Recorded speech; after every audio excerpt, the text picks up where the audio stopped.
Hello everyone, आपका हार्दिक स्वागत है बिब्लोफाइल के डिजिटल प्लेटफॉर्म पर। मैं दिनकर राणा हमेशा की तरह आपका स्वागत करता हूं और फिर से एक नया वीडियो लेके आया हूं, नई पहल। मैं आपको बता देता हूं आज की जो क्लास होने वाली है इंपॉर्टेंट समितियों पे होने वाली है। लिमिटेड समितियां होंगी और एग्जाम में आपके यहीं से छपने वाली हैं, ये बात ध्यान रखना। बहुत इंपॉर्टेंट क्लास होने वाली है समितियों को लेकर। पिछले कुछ समय में हम देखते हैं स्कीम से बहुत सारे क्वेश्चन आए, अमेंडमेंट से बहुत सारे क्वेश्चन आए और बैटल से बहुत सारे क्वेश्चन आए। स्टैटिक का जो पॉइंट और मैं सबसे इंपॉर्टेंट और सबसे अलग क्या करने वाले हैं, हम मैं क्लास में ही सबको याद करवाने वाला हूं, ये बात ध्यान रखना। क्लास में ही सारी चीज अपन याद करवाने वाले हैं, तो सारे जुड़ जाइए और चैनल को सब्सक्राइब करना नहीं भूलना है और वीडियो कंप्लीट देखना है भाई। वीडियो को क्या देखना है? कंप्लीट देखना है। आइए देखते हैं। सबसे पहले आइए महत्वपूर्ण समितियां। ठीक है, ये समितियां जो बनाई गई थी मैं आपको बता देता हूं, किसी के ऑब्जर्वेशन के लिए बनाई गई थी, किसी कार्य करवाने के लिए बनवाई थी। जैसे कोई गवर्नमेंट कोई कार्य करना चाहती है तो 6 से 7 लोगों को एकजुट लाया जाता था, एकजुट लाकर एक सहमति जताई जाती थी, तो उसी ऐसी करके समितियों का गठन होता था। ठीक है जी, आओ सबसे पहले हम कमेटी की बात करेंगे। नरसिम्हा कमेटी, कौन सी कमेटी के बारे में बात करने वाले हैं? नरसिम्हा कमेटी के बारे में हम लोग बात करने वाले हैं।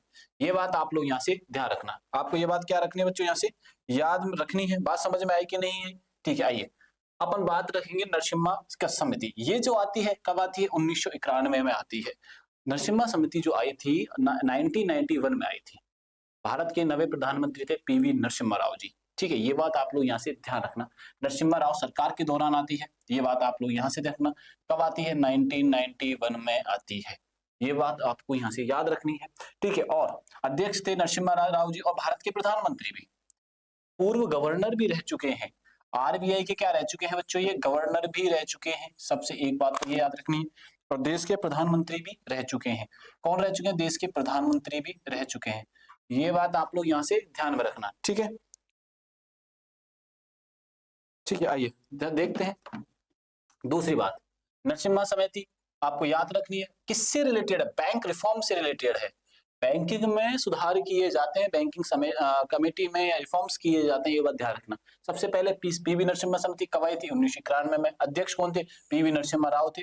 अब पीवी नरसिम्हा राव जी के बारे में दो बात याद रखनी है, एक तो पूर्व गवर्नर थे और भारत के 90 नंबर के प्रधानमंत्री थे। ये बात आप लोग यहाँ से ध्यान में रखिएगा। पृष्ठभूमि में क्या होता है ये बात ध्यान रखनी है। 1991 के आर्थिक संकट के समय भारतीय बैंक कमजोर थे, घाटा बढ़ रहा था, सरकारी नियंत्रण बहुत अधिक था और अंतरराष्ट्रीय प्रतिस्पर्धा नहीं थी। ठीक है, इस वजह से स्थिति हमारे देश की नाजुक होती है। इस स्थिति में पीवी नरसिम्हा राव कुछ फैसले लेते हैं तो वो बहुत ज्यादा इंपॉर्टेंट होते हैं। ठीक है, अब बात एक बार इंपॉर्टेंट बात करते हैं। पीवी नरसिम्हा राव जी, देखो ध्यान से देखना। नरसिम्हा राव देश के प्रधानमंत्री होते हैं बच्चों। कौन होते हैं? देश के प्रधानमंत्री होते हैं। ये बात आप लोग यहाँ से ध्यान रखना। पूर्व गवर्नर होते हैं। क्या होते हैं ये? पूर्व गवर्नर होते हैं। ये बात आप लोग यहाँ से ध्यान में रखना, पूर्व गवर्नर होते हैं। बात समझ में आई कि नहीं है? ठीक है, नरसिम्हा राव जी के बारे। अब प्रधानमंत्री के एक बार आपको मैं बता देता हूँ। भारत के जो प्रथम प्रधानमंत्री रहे वो पंडित जवाहरलाल नेहरू रहे। कौन रहे? पंडित जवाहरलाल नेहरू जी रहे। ठीक है, इसके बाद एक टेम्परेरी तौर पर एक एक्टिंग प्राइम मिनिस्टर बनाए जाते हैं, गुलजारी लाल नंदा। गुलजारी लाल नंदा। ठीक है, कौन से प्राइम मिनिस्टर होते हैं बच्चों? एक्टिंग प्राइम मिनिस्टर होते हैं। तो ये अस्थायी तौर पर, इसके बाद जो प्रधानमंत्री बनाए जाते हैं, इनके प्रधान बाद लाल बहादुर शास्त्री बनाए जाते हैं। कौन बनाए जाते हैं? लाल बहादुर शास्त्री को बनाया जाता है। लाल बहादुर शास्त्री को बनाया जाता है। इन्होंने एक नारा दिया, इनको कहा क्या जाता था? शांति पुरुष के नाम से ये जाने जाते थे। किस नाम से जाने जाते थे बच्चों? ये शांति पुरुष के नाम से जाने जाते थे, लाल बहादुर शास्त्री। और पंडित जवाहरलाल नेहरू ने लोग बुलाते थे, चाचा बुलाते थे। और एक और बात इनके बारे में, ठीक है, इन्होंने एक नारा दिया था जिसका नाम था आराम हराम है। आराम हराम है, ये बात आप लोग यहाँ से ध्यान रखना। आराम हराम है, ये बात आप लोग यहाँ से ध्यान रखना। एक नारा दिया था आराम हराम है। और लाल बहादुर शास्त्री को क्या बोला जाता था? शांति पुरुष बोला जाता था। Second prime minister of India होते हैं। ठीक है, ये बात ध्यान रखना। इनकी डेथ के बाद अब भारत की जो प्रधानमंत्री बनती है, प्रथम महिला प्रधानमंत्री होती है इंदिरा गांधी।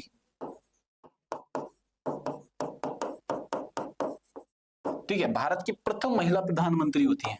प्रथम महिला प्रधानमंत्री होती है। प्रथम महिला क्या होती है बच्चे? प्रधानमंत्री होती है, ये बात आप लोग यहाँ से ध्यान में रखिएगा, ठीक है। आइए, तो प्रथम प्रधानमंत्री होती है, कौन होती है? इंदिरा गांधी होती है, प्रथम महिला प्रधानमंत्री होती है, ठीक है। और इनको भारत रत्न से भी सम्मानित किया गया था, भारत रत्न से सम्मानित किया गया था, ये बात आप लोग यहाँ से ध्यान रखना, ठीक है जी। ये किसकी बेटी होती है? तो पंडित जवाहरलाल नेहरू की ये क्या होती है? बेटी होती है, ठीक है। इनके हस्बैंड का नाम क्या था? फिरोज गांधी था। दो बेटे होते हैं, संजय गांधी और राजीव गांधी। सबसे कम उम्र के प्राइम मिनिस्टर बनते हैं, सबसे कम उम्र के प्रधानमंत्री बनते हैं, ये बात ध्यान रखिए, ठीक है। इंदिरा गांधी, इंदिरा गांधी के बाद पहले नॉन कांग्रेसी प्राइम मिनिस्टर बनते हैं। कौन बनते हैं पहले नॉन कांग्रेसी? ठीक है, तो कौन बनते हैं? मोरारजी देसाई बनते हैं, मोरारजी देसाई बनते हैं, ठीक है। पहले गैर कांग्रेसी बनते हैं, ये बात आप लोग यहां से ध्यान रखना। भारत के वर्तमान प्रधानमंत्री कौन है? तो भारत के वर्तमान प्रधानमंत्री हैं नरेंद्र मोदी, नरेंद्र मोदी जी, ये बात आप लोग यहाँ से ध्यान में रखिए, ठीक है। एक आओ अब आरबीआई के बारे में आपको बता देता हूँ। आरबीआई की कंप्लीट जानकारी आप यहाँ से ले लीजिए, आरबीआई की यहाँ पे आपको मैं कंप्लीट जानकारी देने वाला हूँ। आरबीआई एक्ट की स्थापना कब होती है? 1934 में होती है। आरबीआई की स्थापना कब होती है? 1935 में होती है। आरबीआई की स्थापना के बाद इसका क्या होता है? हेडक्वार्टर चेंज होता है 1937 में, हेडक्वार्टर चेंज होता है। कहां से कहां होता है?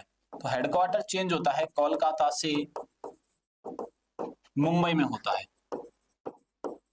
ठीक है। बैंक रिफॉर्म्स जो किए जाते हैं आरबीआई के द्वारा किए जाते हैं, इसलिए इसका बारे में जानना जरूरी है।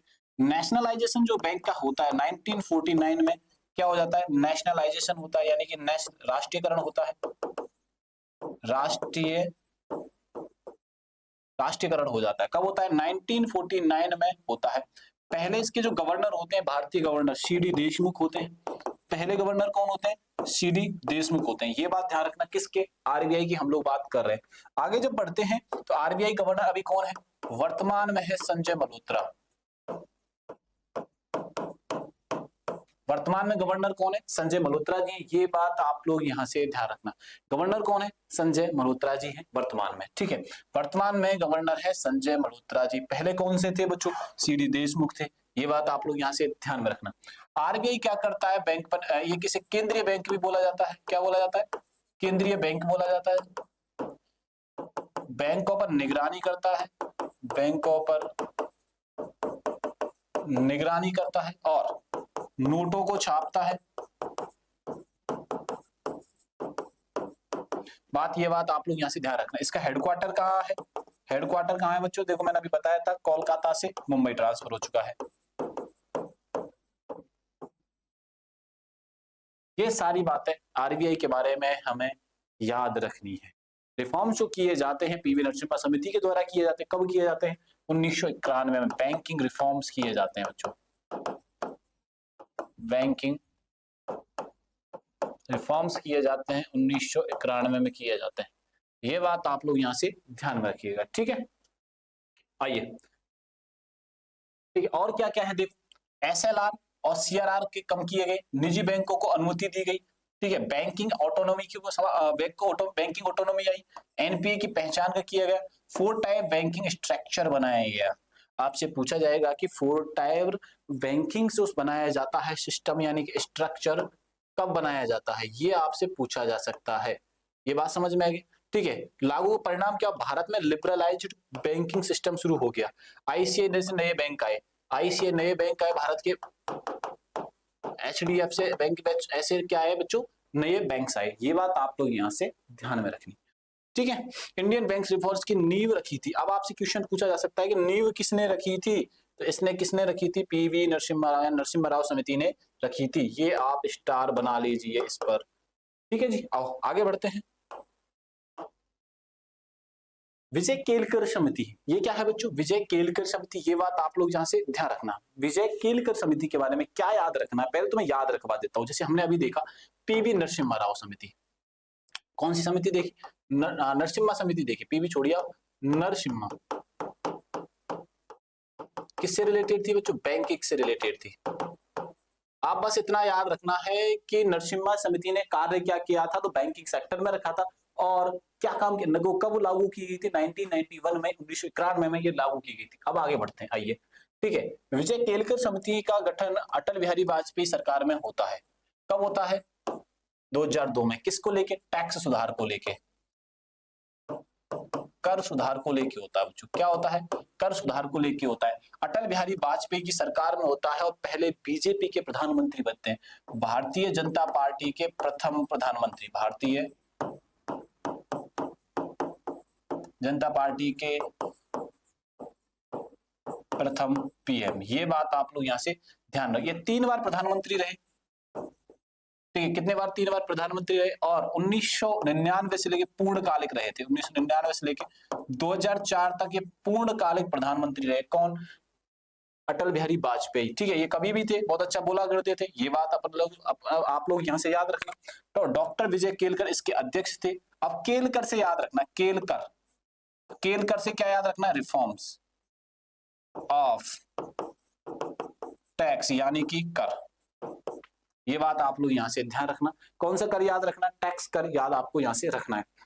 ठीक है, कर प्रणाली, यही मैं आपको बार बार बता रहा हूं। तो केलकर से आपको याद रखना है, केलकर से आपको कर यानी कि टैक्स याद रखना है।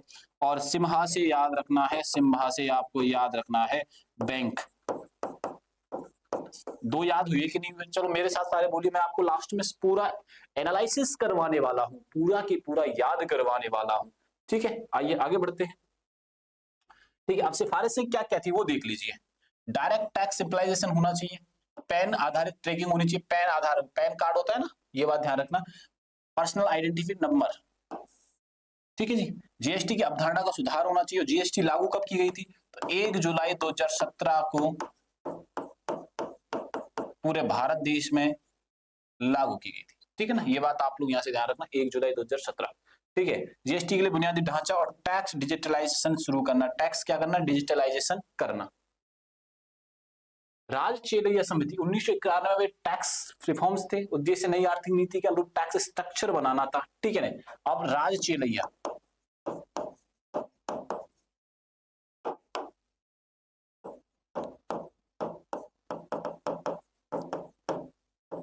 अभी हमने 1991 में एक और पढ़ी थी, नरसिम्हा समिति। मेरे साथ याद करो, कौन सी समिति पढ़ी थी? नरसिम्हा समिति।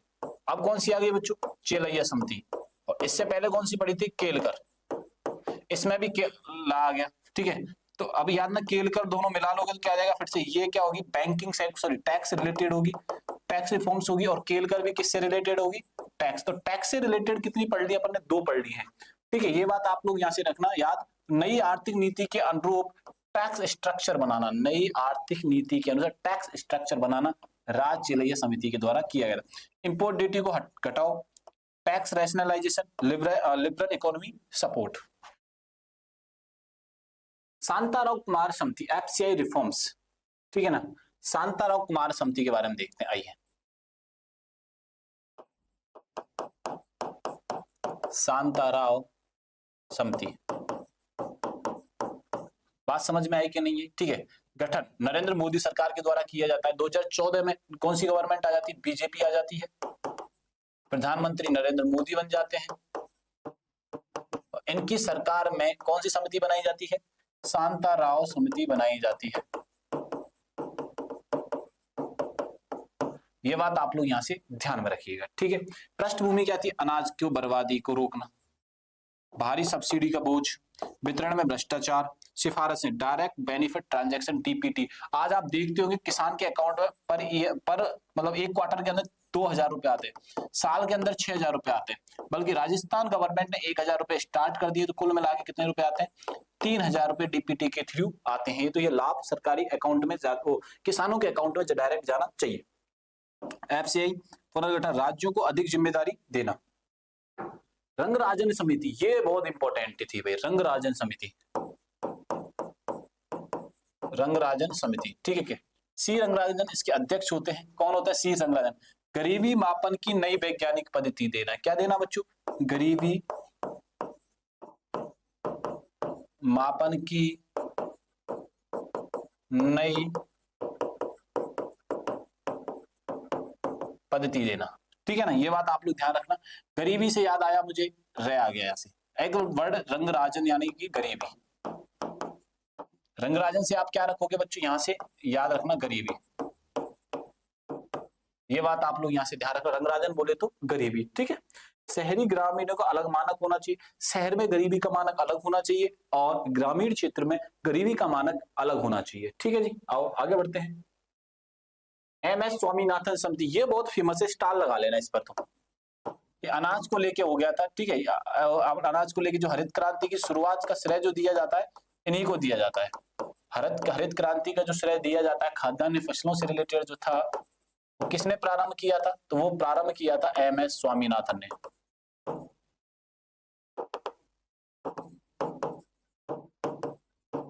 ये बात आप लोग यहां से ध्यान रखिएगा। ठीक है, किसान की आत्महत्या की आय के संकट को रोकना। ठीक है, ऐतिहासिक सिफारिश MSP C2 लागत 50% लाभ के साथ। अन्य सुझाव, कृषि को उद्योग जैसा दर्जा, सिंचाई बीमा, मार्केट असेस।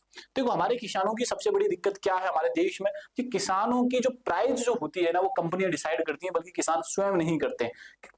किसान का माल होने के पश्चात, किसान का अनाज होने के पश्चात, किसान की फसल होने के पश्चात जो फसल का मूल्य निर्धारण जो करते हैं, वो कौन करते हैं, सामने व्यापारी करते हैं, बल्कि किसान नहीं करता। ये हमारे देश की बहुत बड़ी समस्या है। ठीक है, आगे यहां से याद रखना। अशोक मेहता समिति, अशोक मेहता समिति के बारे में याद रखना। अशोक मेहता समिति पंचायती राज व्यवस्था से है। अशोक मेहता समिति किससे संबंधित है बच्चों,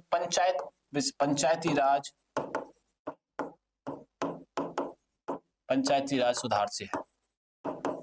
ये बात आप लोग यहां से ध्यान रखिएगा। ठीक है ना, पंचायती राज की व्यवस्था को मजबूत करना, पंचायती राज व्यवस्था को क्या करना, मजबूत करना। ठीक है, पंचायती राज व्यवस्था की शुरुआत जो होती है, व्यवस्था की शुरुआत कहां होती है, तो शुरुआत हो जाती है राजस्थान के नागौर में। सर्वप्रथम पंचायती राज व्यवस्था कहां प्रारंभ होती है, राजस्थान के नागौर में प्रारंभ होती है। ठीक है ना, और दूसरे नंबर पर कहां प्रारंभ होती है बच्चों, तो आंध्र प्रदेश राज्य में प्रारंभ होती है। ठीक है, आंध्र प्रदेश के CM कौन है, वो है अभी चंद्रबाबू नायडू। ये बात आप लोग यहां से ध्यान में रखिएगा। ठीक है, आइए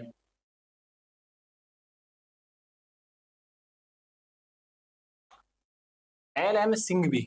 ठीक है, LM सिंघवी ये क्या थी, ये जो अभी पंचायती राज व्यवस्था की गई है, उसको संविधान में शामिल करना था।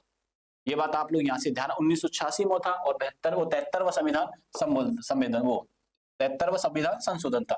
इसमें क्या था, पंचायत को संवैधानिक दर्जा देने की सिफारिश थी। ठीक है, LM सिंघवी जी, LM सिंघवी जी के क्या किया था इन्होंने, पहले ये कब हुआ था, 1986 में होता है ये। और कौन सा संविधान संशोधन होता है, 73वां होता है। इसके अंदर क्या किया जाता है, पंचायती राज व्यवस्था को किसमें शामिल करना, तो पंचायती राज व्यवस्था को किसमें शामिल करना था बच्चों, ये बात आप लोग यहां से ध्यान रखना, संविधान में दर्जा देना, संविधानिक दर्जा देना था। ये बात आप लोग यहां से ध्यान रखना। तो अमेंडमेंट का वो मतलब किस समिति के द्वारा ये कार्य किया जाता है, तो ये समिति के द्वारा कार्य किया जाता है, LM सिंघवी के द्वारा। इस पे स्टार बना लो 3 से 4, ये कई बार आपके एग्जाम में पूछा गया है, छपने वाला है। ये क्या बच्चों, क्वेश्चन छपने वाला है। कस्तूरी रंगन समिति, ये लास्ट एक टाइप आप इस क्लास को देख गए तो बेस्ट हो जाएगा आपको। कस्तूरी रंगन समिति, ठीक है, इसका क्या था, नई शिक्षा नीति के मसौदा तैयार करना था, न्यू एजुकेशन पॉलिसी लानी थी। क्या करना था बच्चों, न्यू एजुकेशन पॉलिसी को लाना था। ये बात आप लोग यहाँ से ध्यान रखना। ठीक है, तो आप यहाँ ध्यान रखना, कस्तूरी रंगन समिति के बारे में क्या याद रखना है, नई शिक्षा नीति मसौदा तैयार करके लाना है बच्चों। हमने 9 समितियों को डिस्कस किया और एग्जाम में यहीं से डायरेक्ट क्वेश्चन छपने वाला है बच्चों। वीडियो अच्छा लगे तो दोस्तों को ज्यादा से ज्यादा शेयर करिएगा, चैनल को सब्सक्राइब करना नहीं भूलना है, और ये सारी लिंक आपको टेलीग्राम विप्रो फाइल के मिलने वाली है। तब तक के लिए थैंक यू, धन्यवाद।